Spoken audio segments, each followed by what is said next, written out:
Ito na yung sikreto sa chop suey na lalasahan nyo sa mga restaurant. Pag nalaman mo to, hindi mo na kailangan lumabas para kumain ng napakasarap na chop suey. At magugulat ka, napakadali lang kayang-kaya mo. Let's begin. May bonus recipe pa yan sa huli. Panoorin nyo. Gagawa tayo ng chop suey, so we have to have something heavy to party.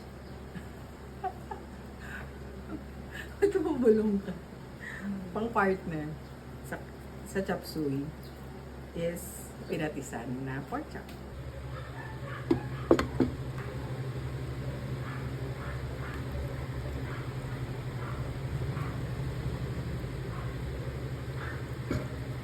First, we're gonna do the garlic for our pinatisan na pork chop. You can use liempo or any kind of pork that you want. Ginamit ko lang pork chop kasi mas mura siya sa liempo. Pinuin lang natin. Hatiin ko to. Yung half lalagay ko sa pinatisan, yung half ilalagay ko sa chips. Ito lang magpila. It's done. Half. Drop.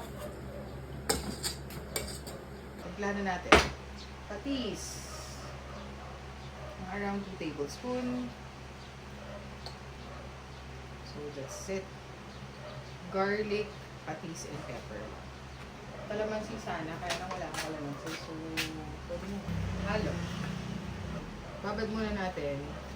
Bababad ko lang sa mixture habang niluluto ko yung chops. 30 minutes to 1 hour. Pwede na yun. Done. Chopsay naman. So, wala akong onion.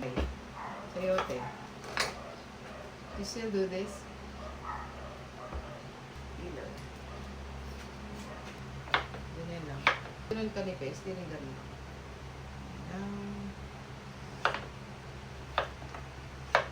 Ayan, walang sa half. Ganyan lang. Maninipis lang. Slice it like that. Yung corn.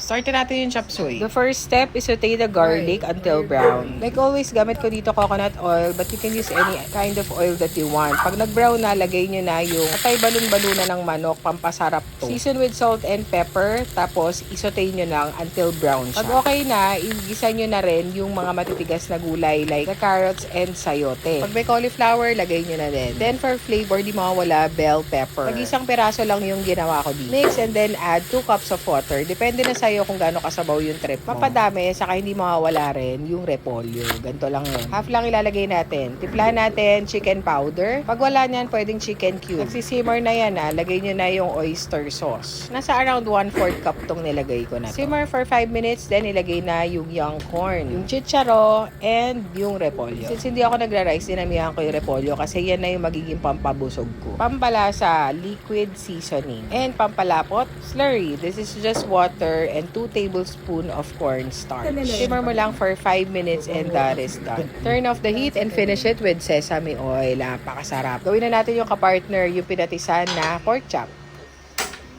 This is our pork. 1 over flour.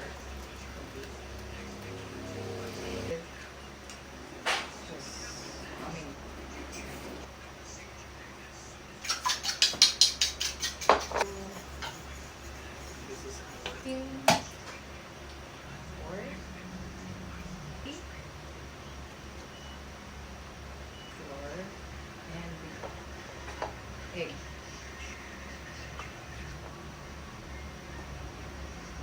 Tubuin ang konti.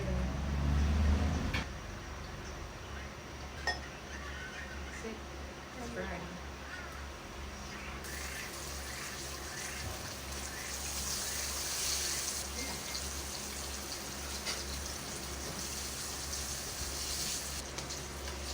This is done.